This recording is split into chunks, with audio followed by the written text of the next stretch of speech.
All right. Good morning, you guys. We've got an excellent show today. It's a Money Talk Show at Dan, where we talk about topics relating to money, particularly crypto and real estate here. So, if those are topics that are interesting to you, you're in the right place.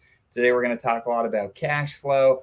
This is our favorite topic. And so, I'm excited to get into it. If you're new here, we're doing our best to bridge communities, we're doing our best to help our entrepreneur and real estate contacts understand what we feel like is the biggest opportunity over the next few years, that being cryptocurrency. And so make sure you smash the like, subscribe, all that type of stuff. We're pumped to have everybody this morning. Corey, with that, go ahead and take it away. Yeah, Crypto Millionaires with Corey Geary here. We're like you said, we're doing our best to try to bridge in the two communities of real estate entrepreneurship and the crypto community, where we feel like crypto right now is the best tool to use for wealth creation, where real estate can be the best tool for wealth preservation down the road. And so, one of the things that we do love about crypto is the passive income we're able to make out of crypto, and how much more easier it is, and you can do a lot less economic energy versus real estate, and especially right now. And one of those products that we use is Icosa. We love Icosa. We love Hedron. And somebody who had done a really cool analysis on the passive income part of Icosa is Crypto Kong here. You kind of went viral the other day with some of your math on this, and so we definitely wanted to kind of have you on our show and help us understand some of this math you got behind, man. It was awesome. So thank you so much for joining us today, Crypto Kong. Truly blessed to have you on today. Yeah, thanks guys for having me a lot. I really appreciate the opportunity and you guys having me on here. Yeah, absolutely. So, if you wouldn't mind, yeah, pull up your spreadsheet. We'll jump into the math, and while you're doing that, tell us a little bit about you, how you ended up in the Richard Hart ecosystem, how you ended up icosahedron. Give us a little bit about your Crypto background. in general too. Give us a whole snapshot of your crypto journey. Were you wrecked before? And we love to hear the good and the bad from all our guests. Sure, yeah. So I just kind of started off with crypto. I always kind of saw Bitcoin, like I think during the 2017 bull market. Lots of people like kind of went semi-viral there a little bit. Like everyone, all the retail buyers Yeah. started hearing about it.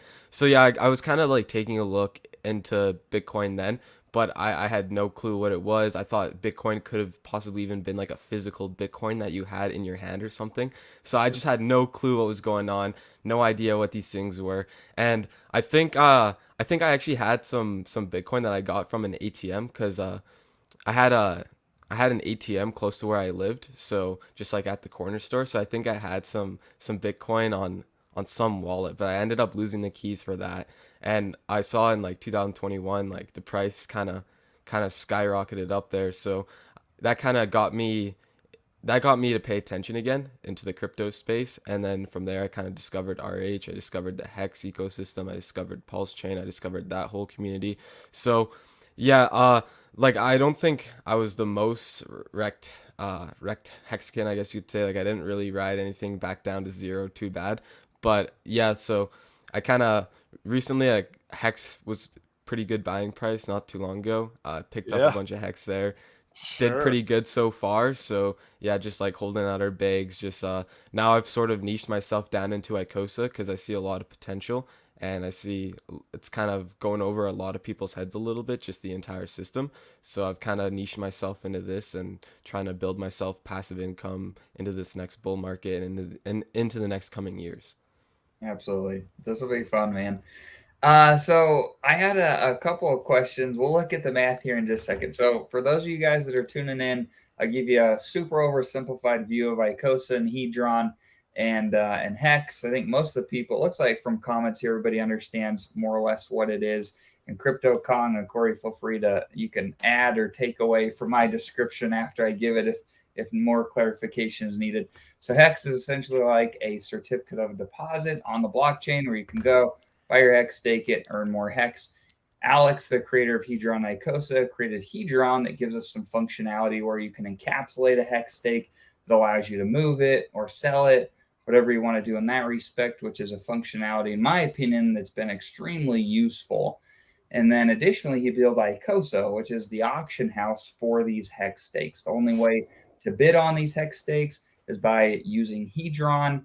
And it's cool because it burns out hedron, and also the computation from those auctions indicates the yield from the contracts that are given to people that stake their hedron and stake their hex. And so the yield in both Icosa and hedron has been really nice over the last, I think it's like 8 months or so since Icosa has been around, and so really cool.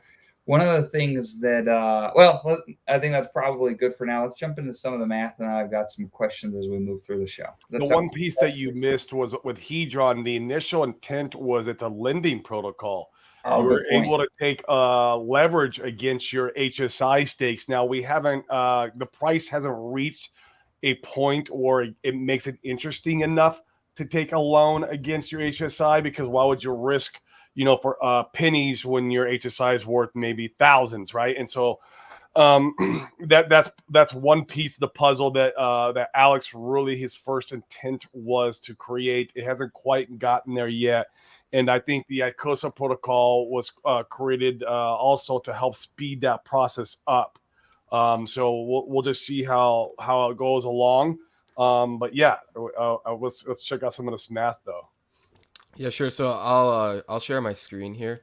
Yeah, that'd be great. And one of the things I think that was so intriguing about CryptoKong's previous stream that we saw him on was there was a ton of discussion when Icosa first launched about, how long do you stake, in what increments do you stake, how much do you compound it, or do you maintain your staking positions? Do you do a waterfall strategy where you have a main wallet that you're dumping everything into and maintaining your initial staking position in that wallet? And so I appreciate the math that you bring to the table. A lot of the guys we can all speculate, right? But to be able to actually put some numbers to it, I think provides a lot of clarity. So yeah, like you guys were saying, the yield has been absolutely phenomenal the past few months. Now, there's lots of reasons for that. Like when Icosa first launched, we were at its ceiling price, and we were even above the ceiling price at certain times. So you had people who were incentivized to take their HSIs or even create HSIs and dump them or sell them to the Icosa contract and take that Icosa and theoretically sell it for a profit, right? So Right. when you have those people taking those T shares, selling them to Icosa, the Icosa contract borrows all that hedron from those T shares, sends it out to the stakers, then it automatically gets defaulted on because the Icosa contract does not pay the hedron back, and then that HSI gets sent to the liquidation auction, and then people can bid on it, which means yield.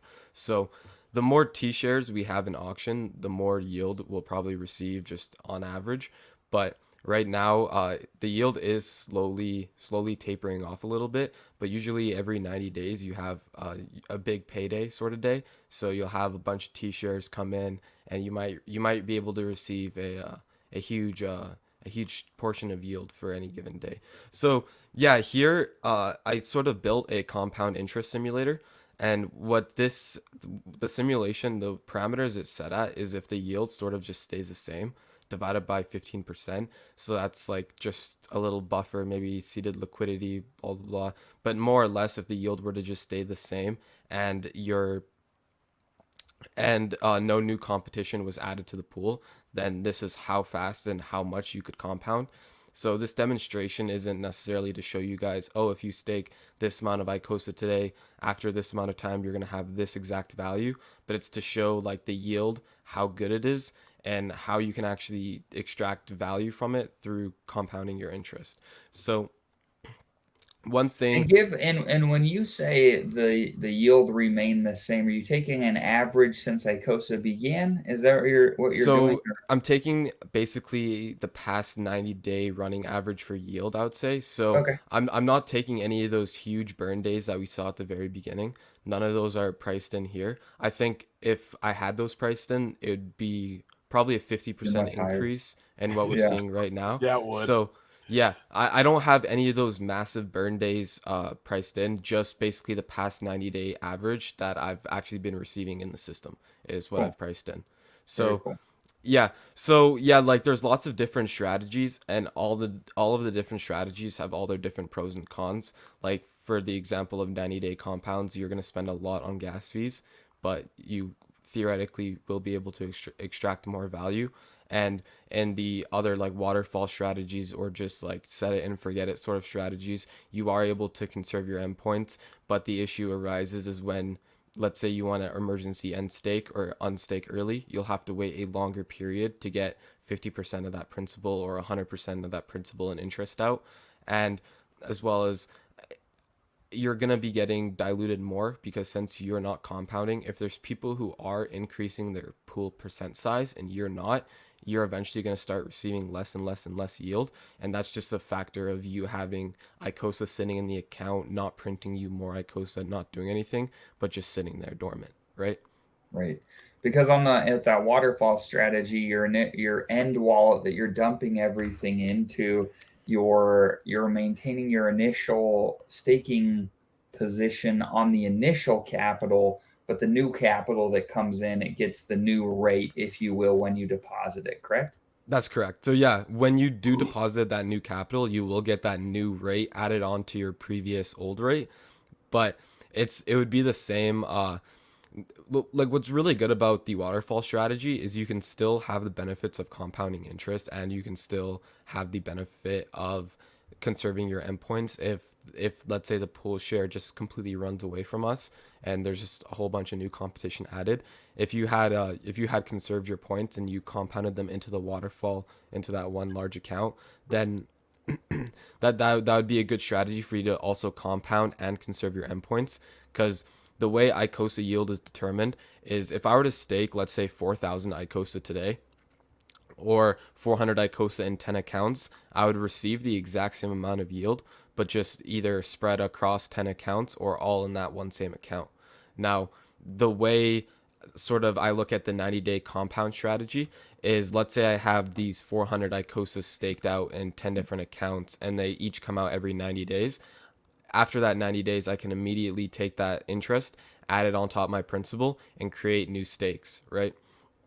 And once I start doing that, like once we start seeing some cash flow coming into the system, hopefully maybe Icosa the price appreciates, maybe you have a bigger stack of tokens you're yielding on, but maybe what we could see is you. Sorry, I kind of lost my train of thought there, but I'll kind of switch topics here, but uh, what we're looking at here is 400 Icosa and 12 accounts for 90 days at this daily APR versus just holding, let's say, 4,800 Icosa, which is the same thing as 400 Icosa and 12 accounts for 600 days, right? It is roughly 400 Icosa the max amount you can hold to only be staked 90 days right now. Do you know that number? Yeah, so Right now. let's actually take a quick look at that number. It So changes here, all the time, though. it Right. does change all the time, and I actually want to quickly get into that as well. So here on Hex Model, it's very good website. You guys should all look at it if you're looking for data on the icosahedron ecosystem. So the way the pool or the percent minimum stake lengths are determined is your percent of the total circulating supply. So right now the Icosa supply is around 3.9 million. Just yesterday it was over 4 million. A few days before that, same thing. So this does fluctuate. So today we're at 3,993,000 or 932,000, but in the future this could go up and or go down, right? So that's sort of where the account size comes from, as well as the staked Icosa. I'll show you why this number is a little bit important, as well as if you're trying to figure out how much Icosa you could fit into a max 90-day account or a max 180-day account or whatever. If you go to Hex Model, you go to the Icosa tab. If you just scroll down a little bit, it'll tell you. So the minimum you need to stake to have a 360-day minimum stake length is 39,000 Icosa. If you want to have a minimum stake length of 270 days, if you were to stake over 3,933 Icosa, you would end up with a 270-day position, and then so on and so forth until Turtles is basically 0 to, so a 30-day stake would be 0 to 38 Icosa. And then as soon as you stake 39, you would get bumped up to that next class of 90 day, right? So yeah, this will fluctuate as well as if we look here. So let's say that right now, I think the ICO supply, let's just say it's 4 million to keep the numbers a little bit easier, a little bit rounder. And the stake supply of Icosa is around 40 million. So as you can see, if we take, like you said earlier, Hedron burnt determines your yield for pretty much just any given day. So if we go to the Hedron tab, we can take a look at Hedron burnt. So if we take it for just, I guess, one of the most recent days here, 20 billion Hedron burn. I got that input it here. Then your approximate Icosa payout would be around 0.7 Icosa per day for that given 20 billion Hedron burn in that given day. Now, if we were to take the stake supply of Icosa and double it, look what happens to your payout, right? It just chops in half.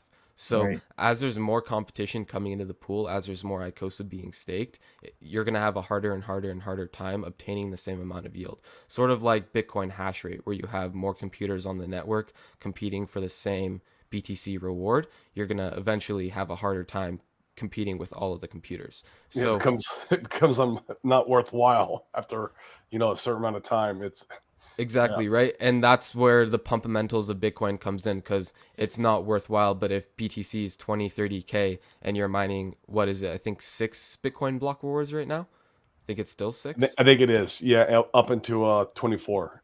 Right. And then the halvening throws it back down to 3 or whatever. But yeah, so right now, like, we're getting 6 BTC per block reward, and each BTC is around 30K right now. So it's a good chunk of change, right? But at the beginning of Bitcoin, you were receiving 50 Bitcoin block rewards, and that was just probably a couple of times a day, right? And I don't think anyone thought when they were retrieving like these, even Richard Hart talks about 50 Bitcoin block rewards. I don't think anyone speculated like, oh yeah, in 12 years, each of these 50 Bitcoins will be worth $30,000, $20,000. Or 69,000 at its local top, Or 69,000, right? So it's unbelievable, right? Like it's almost like I throw these numbers out and it's almost unbelievable, because it's like just almost unbelievable. So yeah, as well as like back to this sort of like staked Icosa, let's just say that you had a lot of the people who have circulating Icosa supply. Let's say you were to take 3 million of those Icosas and you were to add it into the pool. What you would see is the account size drop for the max position, and your Icosa payout slightly drop as that Icosa is transferred over between the pools. So what this could mean is, let's say right now the max account size is 400. On average, we've seen this account size increase over time, but there's a chance that, let's say 99% of the Icosa staked, this could start to diminish or decrease a little bit over time, right? So maybe if the account size starts falling drastically, since you could only fit 100 Icosa into a 90-day account, maybe it's better to just hold those 400 Icosas out for the future if you already have them now, instead of recompounding. But that's sort of something that you have to get to as the system comes, just because it's so dynamic, right? Right. But back to the sort of gas fees calculation. So what I'm sort of speculating here is 400 Icosa for 2 90-day compounds, and this is if the yield were to stay the same and no new competition is added in the pool. And then let's say you basically do those 2 90-day compounds, and then you just pile all your Icosa into one account and you stake it out for 540 days, just so you don't get the worst of the fees, but you still get to extract hopefully some extra value on top of what you would have already received. So I'm doing that versus the exact same parameters, the yield stays the same, no new competitions added to the pool, 4,800 Icosa for 600 days. And what you'll see here is after those 600 days, you're going to have around 19,200 Icosa, but you're going to have 14,000 Icosa it's sitting in that stake dormant, not necessarily printing you extra money, not doing anything, right? So what I've done here is I've taken the GUE and I just multiplied it so the way gas fees are calculated, and I think one misconception people might have with Icosa is, in Icosa, a longer stake or any stake doesn't cost longer than any other stake. So a longer stake will not cost more than a shorter stake, whereas in Hex, a longer stake will cost more than a shorter stake to end because of the computational power involved. So the way that works is you have a gas limit in the Ethereum network, and that gas limit is the computation power needed to run that transaction or to run that thing on the blockchain. So Icosa has around 150,000 gas limit, and if you were to multiply that by 100 Gwei, it's around 0.18 ETH ish. And if you were to lock in, like, let's say $2,000 ETH rate right now, that's around a $30 fee at 100 Gwei. Whereas Hex might cost you 3 to 5 times more depending on how long your stake is, right? So, yeah, that's one misconception that maybe some people have is in Hex, a longer stake will cost you more to end, as well as Hex stakes are very costly to end because they have a lot more computation involved behind them relative to Icosa staking. So what I did was I took basically 100 Gwei plus, so a $30 transaction fee to end stake. Right now, the transaction fee is anywhere from $3 to $6, depending on how bad the fees are or how bad the Gwei is. So I just took a $30 transaction fee to just keep it conservative, multiplied by 12 accounts, multiplied by 4 compounds, I believe. You take a look. Yeah, $35 gas fee times 12 accounts times 4 compounds. You're going to be paying around $1,600 in fees, right? Relative to the $20 in fees you're going to be paying for just the one Icosa staked. But the delta comes in is when you're going to be earning an extra 18,000 Icosa in this theoretical scenario. So you're paying an extra $2,000 in fees for an extra 18,000 Icosa. If the Icosa price stays the exact same, that's an extra 14 grand on top of what you would have already made. So you're essentially making an extra 7x on top of And your none of gas that fee will matter principal. once Pulse Chain launches because, I mean, all this stuff we can do for pennies on the dollar. Exactly. And yeah, Awesome. once Pulse Chain comes out, like that'll definitely solve the gas fee problem, and that'll make it more profitable to do even more compounds, because right now in the Hedron pool you only earn Icosa, right? And then in the Icosa pool Yep. you earn Icosa and Hedron. So what you could do is you could have these circular compounds where you have a Hedron stake and you have your Icosa stake. So you have your Hedron stake printing you Icosa. You can use that Icosa to compound onto your Icosa stakes. And then once your Icosa stakes are over, you can use that Hedron to compound onto your Hedron stakes to therefore compound you more Icosa to compound you more Icosa. So there's going to be a lot more place to open up and a lot more viable place to open up once Pulse Chain comes out and once the gas fees aren't absolutely ridiculous, like to pay each and every single time you want to unstake, right? Yep. Agreed. So yeah, so okay, so I've got a few different thoughts around this because I find it really intriguing. So how do you, and this is a very personal question, but like how do you guys balance, like compounding and yield versus creating a part-time job for yourself? You know what I mean? If you had 1,000 wallets, I know the solution to this. we don't have go ahead, Corey. I know what you're gonna say, but go ahead. Tetra. Right. Where's Red Squirrel? Red Squirrel, you in the chat, bro? Oh, there he is. Oi, oi. He's here, but go on. I'm sorry. So yeah, what was your question again? Sorry. What was the last Yeah, part? how do you balance compounding All right. and multiple wallets versus time in? I think for me anyways, that's a big determining factor. I want to Especially make if you sure have a that large bad crypto Kong. If you're a shark in the ecosystem, how do you? Yeah, I mean that could be a lot of time. That's a lot of wallets. It's a lot of just. I mean, the gas is a lot, but yeah, I think that's the least of my concern. I'm with Dane. It's the time and the amount of wallets I have to manage to make all this work. And I think it's great moon math, and it's very feasible moon math. But man, if you want to be a shark in the ecosystem, it's going to be difficult to do this strategy. Right. So yeah, that's why like possibly if you had an even bigger account size, you could have just a waterfall strategy, and that could work best for certain people. But for someone like me, the way I look at it is if I just have 12 accounts, 12 90-day accounts to be specific, and I just have to manage them once every 30 days, let's say. So I stagger them out so they each end 30 days. I'm essentially putting in 5 minutes of work every 30 days to compound my interest.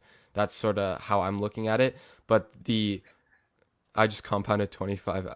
It took me 3 hours. It took over 3 hours. I You mean, see what I mean? yeah, It's I like, mean, I mean, it could be there worth. is a yeah, there is a little bit of a balancing act. Like maybe lots of people will not want to manage 12, 10, 15, 20, 30 wallets, 100 but wallets, like the 100 Zen thing, wallets. right? When Zen And first I'm came not out. saying it's wrong. I think it's just Yeah. interesting to talk through like the thought process. You know what I Yeah, mean? yeah. Like, Yeah. like where does this make sense? And it's So interesting because it's very specific to you individually, how you want to spend your time and how you want to build your bags. where it could make sense for maybe a smaller guy, let's say you only have 4,000 Icosa, so you're just more of a retail investor. You don't have like a $10,000 bag or anything, but you have a good size. So if you have that 4,000 Icosa, it's around 10 90-day accounts. Let's say like you're not a let's say you're not a millionaire, you don't have like financial freedom, and you're looking to obtain it. I think that putting in that extra 3 hours into the system, you're going to be able to extract. I think you're going to be able to extract that 3 hours back in time into the future, right? So maybe that means that you don't have to work because you decide to compound now, therefore freeing you up some time in the future so you can live off your passive income, You know right? what this does do, and I really like this. This ideology is that it allows the small guy with not as much economic energy, if he's willing to put in the work in time into it and create a part-time job out of it, he could take his maybe his squid position and catch up and become a dolphin rather quickly, right? Or maybe a dolphin going into the shark position. Just by adding in some more time into the ecosystem and doing the compound strategy. So I love protocols that give small guys an opportunity to Yeah. try to catch up to the more larger guys I if they think want to put in some, time. And I think that's a great point as well, because if we go back over to hex model here and we go to the Icosa staking graph, as you can see here, half the total stake supply of Icosa, or close to half that total stake supply Icosa, is staked by by the largest account size. So the whales stake half the Icosa, right?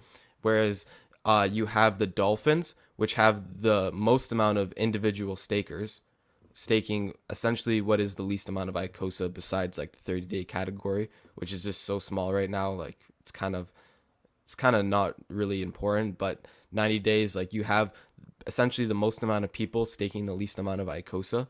And that sort of can Mhm. give you an edge over these other guys, is because let's say you wanted to compound and the whale didn't want to compound because he doesn't have time, or it's just not really worth it for him. Like he's just good setting it and forgetting it. Whereas you want to extract maximum value for what works best for you. You could theoretically out compound this whale just because you're able to, even if the whale wanted to compound and there was no new competition added besides you compounding, you would still be able to compound 4 times or 3 point something times before he could compound once, right? So you could look at that as you're extracting 3 times more value than he is. And I think And that's important to take into account and consider because I think it is it August when the 360-day stakes come out, or they've served their time, if you will. Do you guys It, it, remember? it is August I because I think it is remember August, yeah. I think it's it's funny August. because Icosa launched on my daughter's birthday.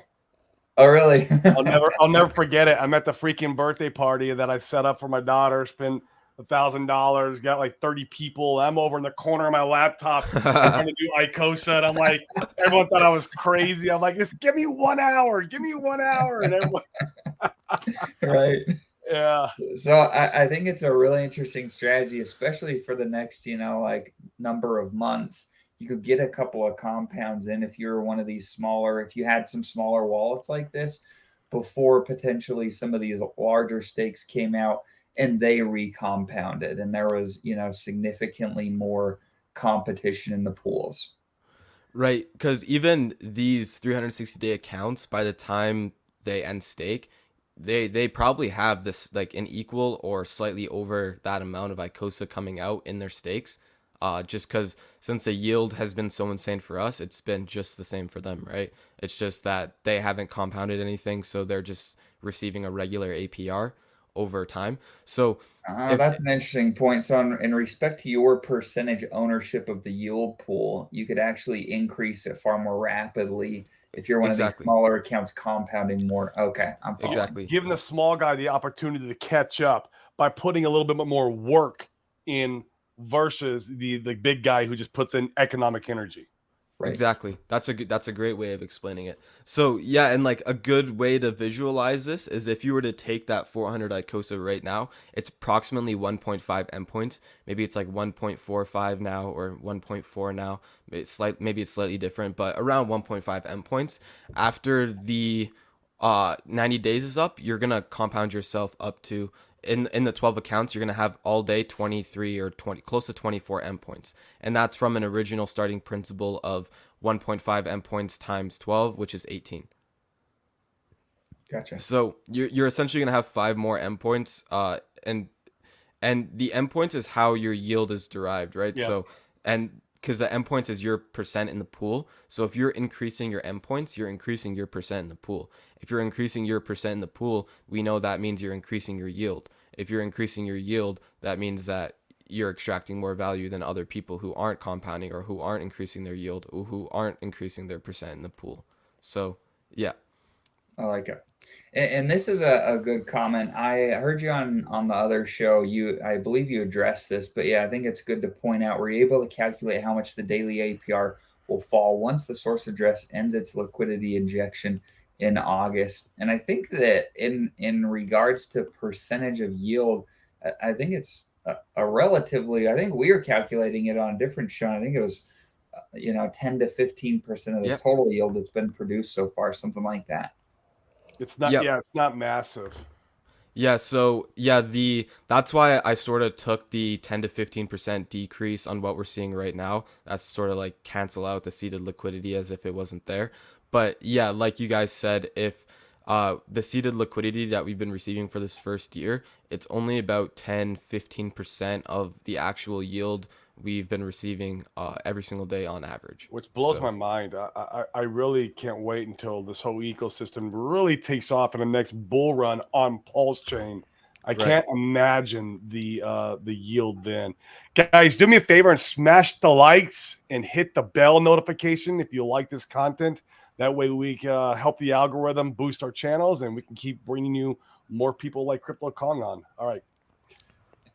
So So speculate with us. I've been thinking about this for a while. So you have some massive Hedron stakes coming out with yes, insane Icosa yield. yes, Absolutely insane. You have the Godwell account, you have some of these other big Hedron guys that will have, potentially millions of Icosa that they could go and stick in the Icosa pool, which if that happens, back to when we were talking about competition in the pool, the competition could get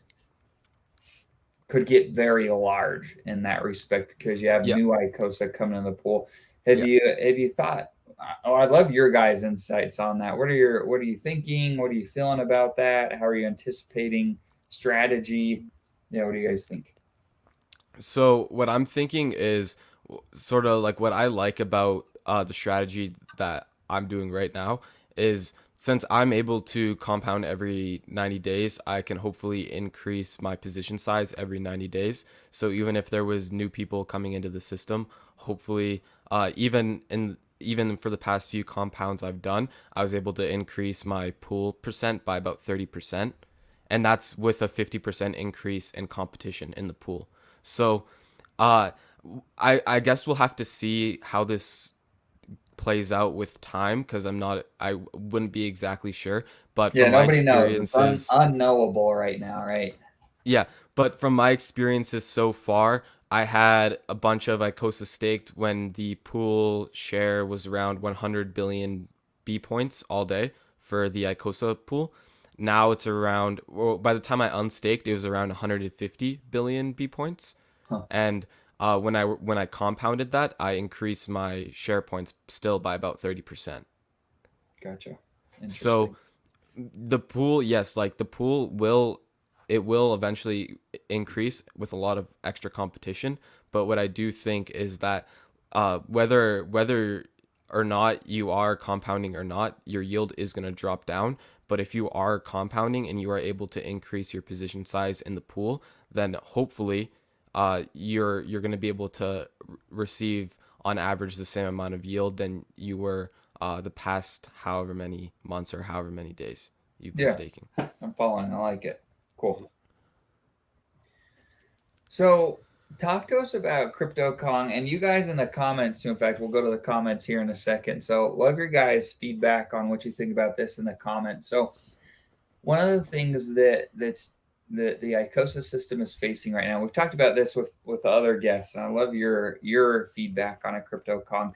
So right now we're looking at a really cool system, but the Icosa has fallen so far from the ceiling price where you get value 1-to-1 Icosa to Hex, to exchange it, that we just don't see a lot of Hex stakes being recycled. There's hardly any being created and sent into the system.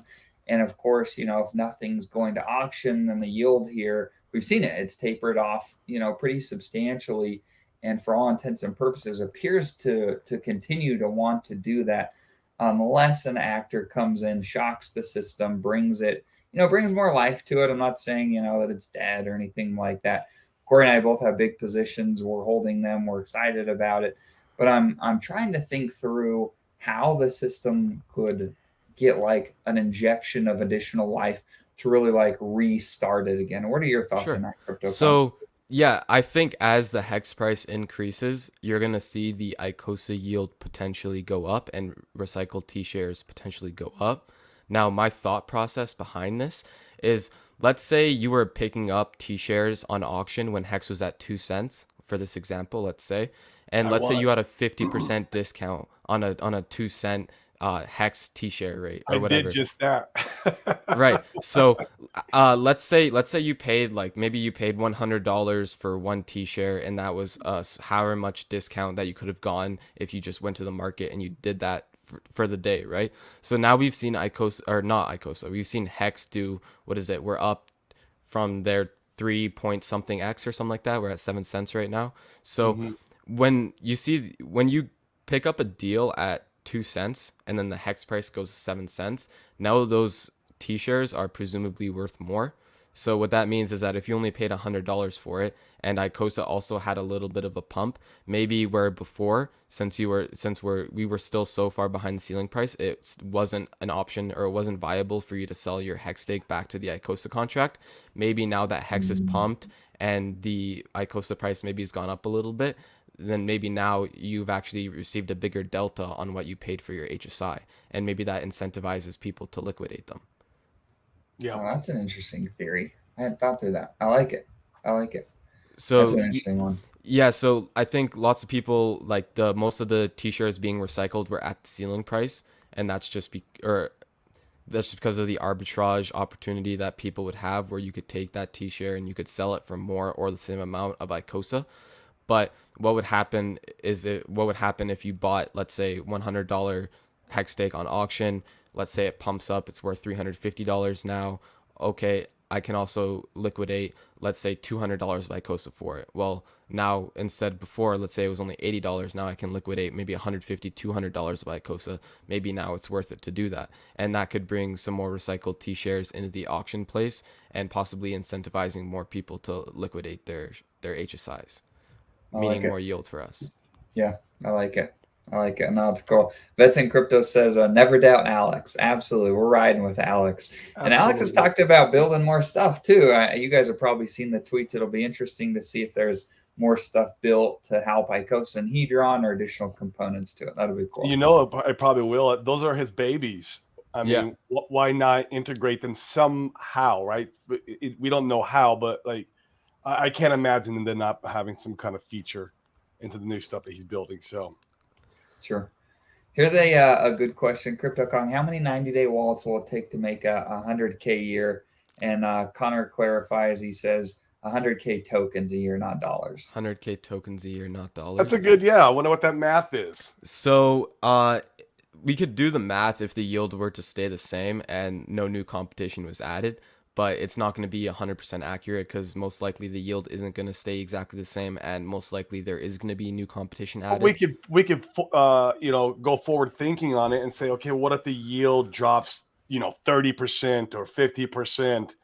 A year from now, what would it look like to for us to basically get that 100K tokens? Sure, yeah. So here I have a little diminishing yield return here, so I could plug in after, let's say after 270 days or something, your yield drops down by 30%. Let's do that. And guys, this is why it's so important to be early on protocols, right?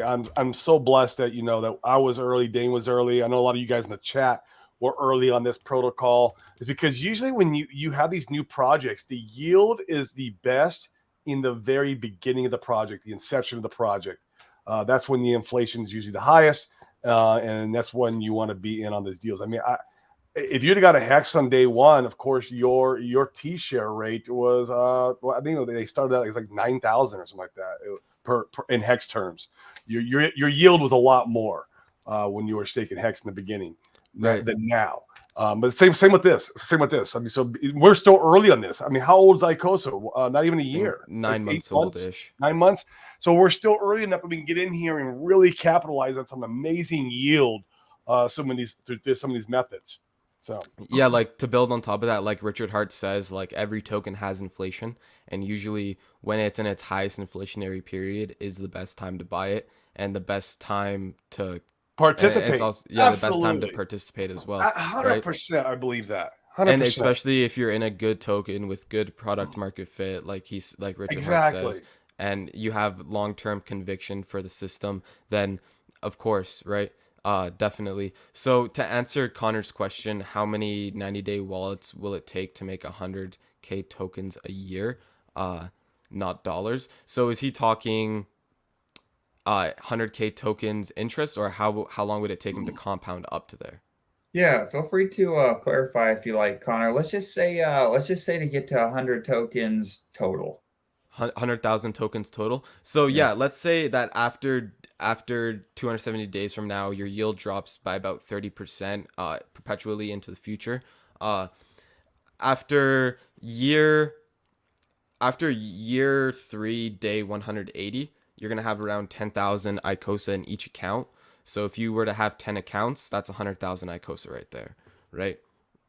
Now, if you wanted to fast track that a little bit, if you were to compound essentially for maybe 2.5 years, or maybe until the end of next year, or the end of 2024, if you had, let's say, 20 90-day accounts, you could end off with close to 100K tokens total.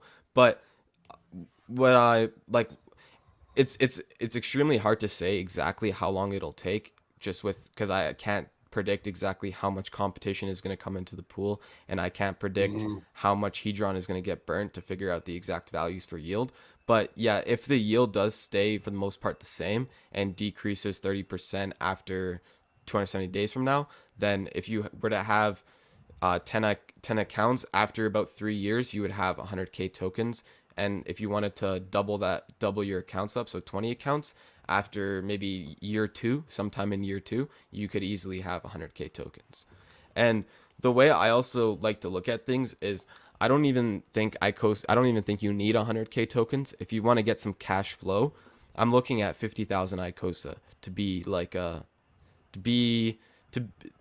a conservative but still like a cash flowing amount of Icosa for you to yield on. So we're gonna say the theoretical price is $2, sorry, not $4, $2, and we're gonna say the yield drops drastically. So right now we're receiving 0.5% a day. We'll say the yield sort of chops in half.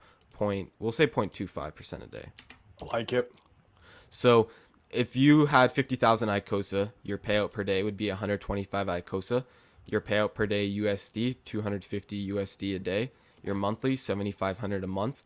Your yearly, 90K. And that's only if Icosa hits $2. If you have 50K Icosa and the yield, people go to school for 8 years to make that money. Exactly. College educations. Yeah. to make that money. That's the oh my god, I love it. And once again, that's if you had 50K Icosa that you were staking and split up between wallets to do 90-day stakes. Is that accurate? No, that's just if you just had 50,000 Icosa. You could have it Oh, just split across, or you could have it all in one. But this is just yielding on 50,000 Icosa if the yield were to drop drastically, right? So even if we say the yield drops to like, what is this, 80%, 90% down, uh, from point 0.5 to point 0.1, you're gonna, if you have 50,000 Icosa, you're gonna be yielding 50 Icosa a day. If those Icosas are only worth $2 a pop, that's still 3K a month, 36,000 US a year, which for Yeah. most people that's a regular job for most people. Like I think that's close to average salary, maybe even more than the average salary in the United States. So so for all three. Okay, so for all three of these scenarios, your price of Icosa is $2, yeah, and then you just change the daily APR to give an yeah, idea and say, okay, I like it. So in your most conservative, once again at $2, your most conservative yield, you're 36,000 a year. right. Interesting. And even if the yield dropped down that low, like you might be able to speculate Icosa to be worth more. Like let's say Icosa it's $20, and we can easily talk about how this is completely plausible, especially if we don't even need to be near the ceiling price. We can be 99% off the ceiling price, and $20 is still perfectly plausible to happen. And if we say your yield drops down even more, like let's just say we go from, that's a 90% drop right there. So instead of 0.5% a day, 0.05% a day. Uh, that's still 25 tokens in Icosa a day versus if your yield were to stay the same right now, you're earning 250 tokens a day. So your yield, let's say, drops 90%, 25 tokens per day. If each Icosa is worth $20, $500 a day, 15 grand a month, 180 grand a year, right? Even if we play it more conservative, like say $5 Icosa, right? Yeah, there you go. Right, 50,000 Icosa, 25 Icosa payout per day. That's if the yield dropped 90%, guys. If the yield drops 90% and you're yielding on 50K Icosa, Yeah, I your don't payout per day is 125, 45K a year. yield drops 90%. I don't see that happening. Not if the system is doing what it's supposed to do. Right, That especially that if would we be get back to the ceiling price, there's going to be a lot more recycled T shares that could potentially mean more all the Hedron burn. it's off to the races if we even get remotely close back to the ceiling price with Icosa. Oh, it'd be Yeah, wild. even like right now, I think lots of people, they don't necessarily understand like distribution models between Hedron and Icosa. So Hedron's distribution model is just through the T share, right? And we know that the T share becomes extremely rare over time. So eventually we're going to move on to the B share and then the M share. And essentially your Hedron mintability is also going to decrease as those T shares are decreasing in existence, to the point where, like the T share, Hedron mintability will become an asymptote to zero. So there won't be any Hedron to mint in about whenever the T shares become super duper scarce, right? Maybe it takes Yeah. 15 years, maybe it takes 20 years, maybe it takes 30 years, but eventually there won't be any Hedron to mint in the first place, right? And sort of like that same game theory mechanic works with Icosa as well. As that T share rate starts to ratchet up, as T shares become more scarce, that HSI buyback functions, which is one of the main features of Icosa, is going to give you less Icosa for the same amount of T shares as the T share rate increases. So I think today it's around 226 Icosa per 555 T share with the max borrowable Hedron inside of it. Now, if the T share rate were to double, you're going to see that number probably cut in half, give or take. So Right. that's something to take in mind. As the T share becomes exponentially more rare, these tokens are going to become exponentially harder to mint into existence. Yep, I love that game theory about the system. That to me tells me that there's some long there's it has what's the word I'm looking for? Um Longevity in it. You know what I mean? Right. Yeah. So yeah, and like we said, like the yield dropping 90%, like this could happen because let's say the Hedron mintability, 90% of the T shares are gone. Let's say, then you're gonna have 90% theoretical less Hedron to be minted, then you're Right. going to have less hedron potentially being able to get burnt in the first place, potentially meaning less yield, as well as the T-share rate goes up, yield, like hedron burnt, is divided by the T-share rate. So today the T-share rate's close to 27,000. If the T-share rate were to ratchet up more, then, when it does ratchet up more, our yield will slightly decrease. And we could do some quick maths. It's not actually that much. Like if the T-share rate were to go from 26,000 to, let's say, 30,000, we're going to go from zero point 0.6 Icosa paid out per day, or 0.67 Icosa paid out per day, to about 0.6 Icosa paid out per day. So that's like a 10% drop, and the T-share rate hiked up quite a bit there, right? I think we're probably going to see this before the end of the year, maybe, but yeah, we'll see. So also, to get into some different ceiling price calculators and stuff. So And right, really quick while you're pulling that up, so you guys, so today to do 10, to do 10 90-day wallets to max those out, you're at about 2,500 bucks USD at today's price. So it's a relatively affordable, approach to be able to take, because a lot of these things, you got to put a really nice chunk in order to get a larger position. You can start out here, and like Corey said earlier, it's cool how the system's built, where for the smaller guys, you could theoretically make a pretty big dent in your life with a smaller amount of money. It's cool. Mm-hmm. I love that. I love systems and protocols that benefit the small guy. I really do. especially in the Hedron slash Icosa ecosystem, like what we see here is once everyone sort of starts doing the exact same thing, it no longer becomes the best thing to do. So if we look at the Icosa points, we see they've been gradually or pretty exponentially climbing up here, but the Hedron points are becoming more of an asymptote to whichever figure it's at. Can't really. Here are the Hedron points. So yeah, as you can see, like the Hedron points had the same sort of exponential increase at first, and then now it's sort of tapered off, right? Yep. So if you wanted to have some sort of maybe consistent yield, and like we talked about the mintability of Hedron in the future becoming less, and the only way you can really get Hedron is off market or minting it from a T-share. And even the Icosa yield that you get from the Hedron, that like the Icosa Hedron yield you get, it still came from a T-share, right? The Icosa smart contract borrowed against that T-share that already had the Hedron. It already existed. It just redistributed it to the stakers. So yeah, if you let's say you have a bunch of change in the Hedron pool and you're earning a good interest rate, this will most likely not fluctuate too much into the future. Whereas the Icosa pool, since there's probably going to be a lot more competition coming in as we're in this hyperinflationary period, then you're going to see that you're gonna start to earn less and less yield over time. That's really interesting. This is cool, man. You've really thought through this. It's remarkable. Mm-hmm. Even here, like if you look at the staked Hedron, like you see most of the account sizes, they're more evenly distributed, right? And even you still have the smallest class of people staking the most amount of coins, but you have them more evenly distributed across all stake links, right?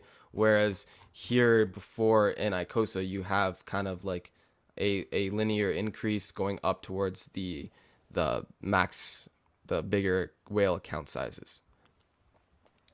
So yeah, that's definitely something to consider. Like if you're a smaller guy, like if you have only 2.5K to invest, it could potentially be worth it for you to manage the 12 or 10 accounts or however many.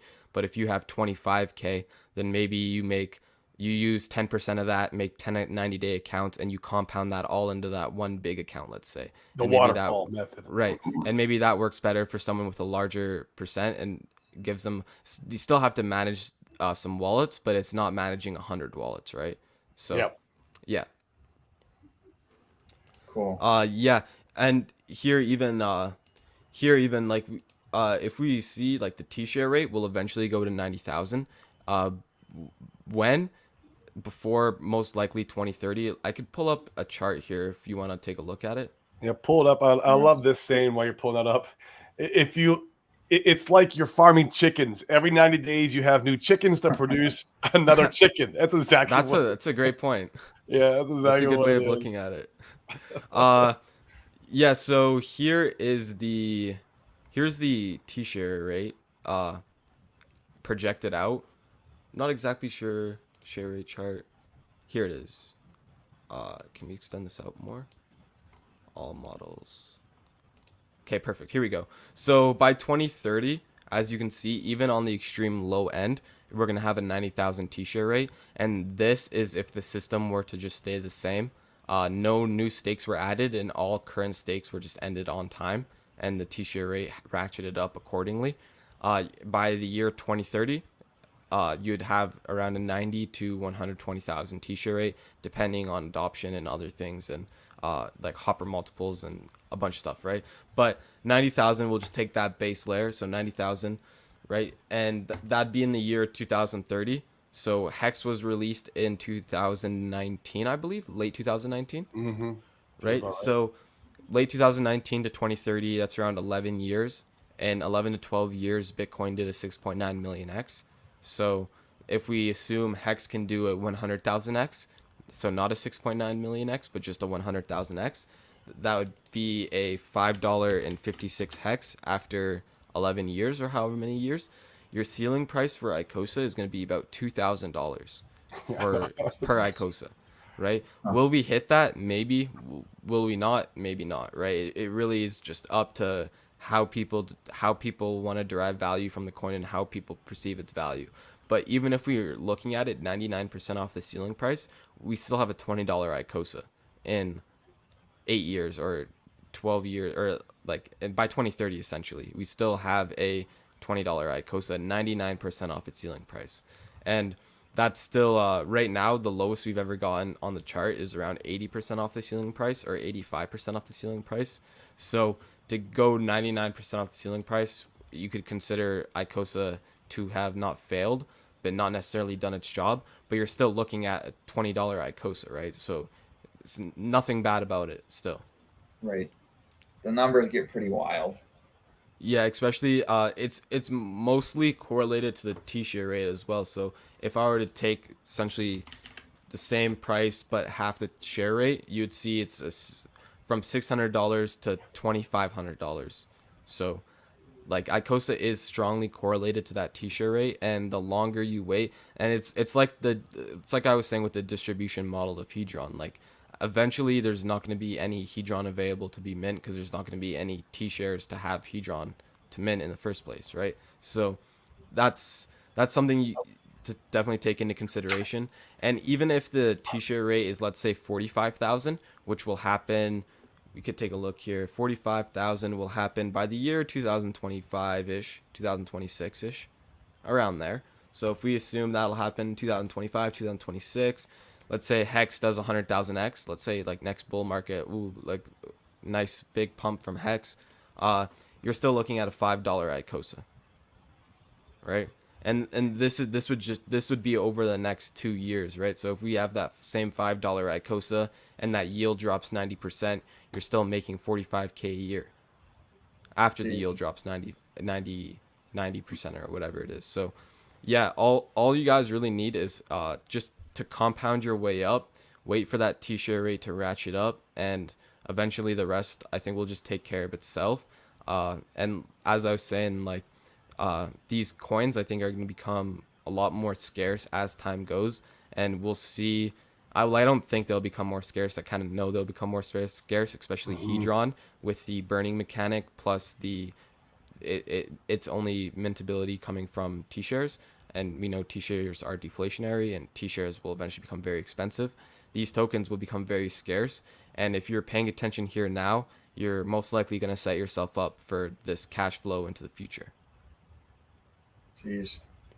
In USD today, in the example where you did 50,000 Icosa, that's essentially 33,000 USD today. So you could get there in a relatively short period of time on just a couple grand, and we're making a lot of assumptions here. And it goes without saying, you guys, if you watch any of our shows here, none of this is financial advice.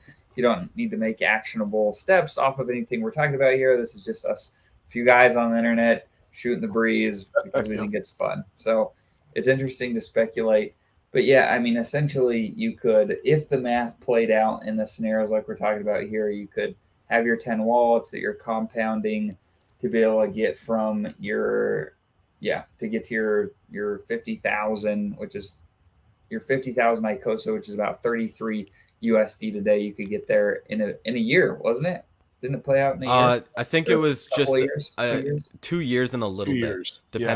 depending Okay. on the yield. And even if like the yield, let's say the yield were to stay the same, just for a different sort of example, you could expect to have in 10 accounts, you could expect to have all 50,000 or all 100,000 Icosa by the end of year 2, Jeez. if the yield stays the same for the most part. And if you had like, let's say 20 accounts right now, then you could wait until like, say, like, just, you could shorten down the time frame to get that, right? Cut it in And half. Yeah. yeah, and like I said, like 100,000 tokens is a lot of Icosa. So like, even if we plug in 100,000 here, it's $250 a day. It's a lot of money, right? And what I'm sort of looking at is just 50,000 Icosa. That kind of looks like a good amount to be yielding off of, but obviously the more the merrier, right? So yeah. Right. Twist my arm to make more money, please. Right. Right. So here's a great question. So there's some additional gas potentially to factor in to your plan if you're going to implement something like this. There's the gas to transfer between wallets. You know, you've got to. It doesn't cost more money to make a new wallet, but you got to transfer over. You got to do some of that stuff. So how would you factor this in, Crypto Kong? Another 20 to 30% for additional gas. I mean, what are your thoughts on that? So how I would do it is I would try and maximize the way you're using the gas. So I know 1inch has a good aggregator, and you're able to send your token to a different wallet address, depending on just as long as it's not a centralized exchange or a centralized entity, as long as it's like just a regular Ethereum public key, you'll be able to 1inch and route yourself coins to a different address. So one way you could get around transfer fees, or at least one transfer fee, is when you do your swap for Icosa, send it into that one account, and then hopefully, like right now, the Gwei has been bad a little bit, but some days it's not too bad. Some days Gwei is actually quite cheap some days. So maybe that's beneficial. You could go in there, you could go and transfer all of your stuff into all your different accounts, have it all ready and set to go, and then lock in your Ethereum rate at 2,000, let's say. So you'd have enough money to compound out for maybe 6 months or a year, or however long you want to do it for. And whenever, like, I think the fees, like I kind of showed you here, like, it's really hard to price in every single thing, because the Gwei is going to obviously fluctuate, the Ethereum price is going to fluctuate, which is going to cause the fees to fluctuate as well. But like I showed in this example, if you're spending $2,000 on fees in a year, you only compound it twice, you're still going to have a $14,000 delta on your Icosa. So that's up to you guys whether or not you want to spend the extra fees and hopefully extract the extra value. But from what I'm gaining from the system, let's say I were to take my Icosa and just hold it out, right? I wouldn't be able to do any compounds, and I'd have Icosa sitting there not doing anything. If I take that Icosa and I compound it every 90 days, I've increased my position size 30%, while the pool competition increased by 50% as well. So Right. there's definitely something. I love There's it. definitely a few factors to look at, and I think it's gonna differ from person to person.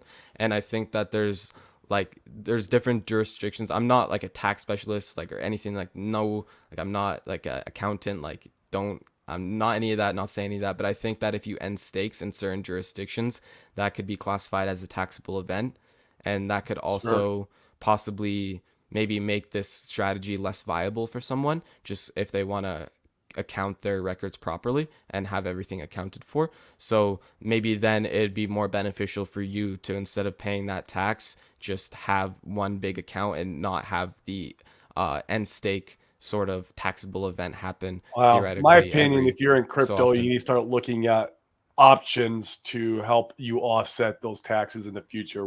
Could be real estate. Real estate's great for that. It's a great vehicle to use for offsetting taxes in the future, or living in a non-tax jurisdiction like like a Puerto Rico or something.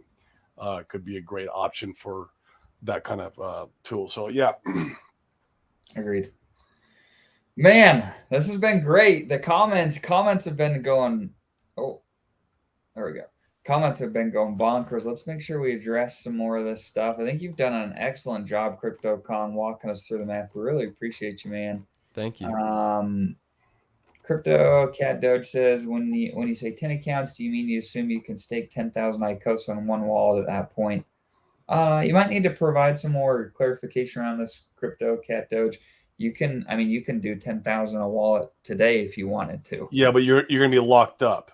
Oh yeah. So he's meaning keeping it 90-day stakes at 10,000 per wallet, probably.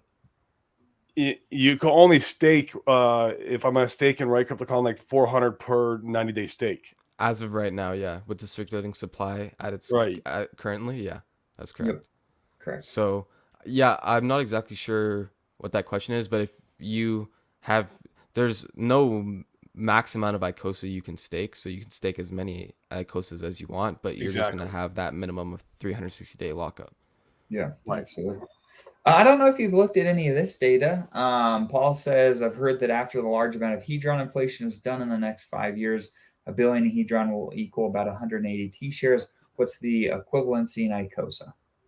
Sure, yeah. So, 1 billion Hedron does equal 180,555 T-shares. That is right. Right now, one T-share is equal to 226 Icosa. Or 1,555 T-share is equal to 226 Icosa, but that number will decrease over time. So if we come take a look over here, if you have one T-share at a 45,000 T-share rate with the max borrowable Hedron, you're only going to mint 135 Icosa. Whereas right now you're minting around 226. Yeah. So to answer his question, if you had 2,000 Icosa right now, that's equivalent to around 20 or 10 T-shares, and as the buyback function, the Icosa mintability decreases, you're actually technically going to have more like Icosa T-shares relative to that when you first picked it up right now, let's say. So right, like, just to keep it as simple as possible, right now one T-share is equal to 226 Icosa. Gotcha. This is great. Let's go through some more of these questions. Make sure I nailed all you guys. I saw somebody mention their Watsas. I love my Watsas, man. I wish I'd have created more of them. Here is Big Boy Garmis. Sounds like Watsa is more simple than Icosa staking with better yield. Watsas are amazing, but you can't get any more unless you're going to buy them, off of OpenSea or something like that. When the opportunity was here, we created some. If I could go back in time, I would probably double or triple my position. In fact, if you guys are watching the show and you have any Watsas, feel free to burn those. We'd love to increase our position in the pool, please. Go ahead and get your yield. You're up on your yield now. That's right. Well, this has been great, you guys. We've been streaming for a little bit over an hour. We try to keep these shows pretty nice and tight to that time frame. So we appreciate everybody tuning in.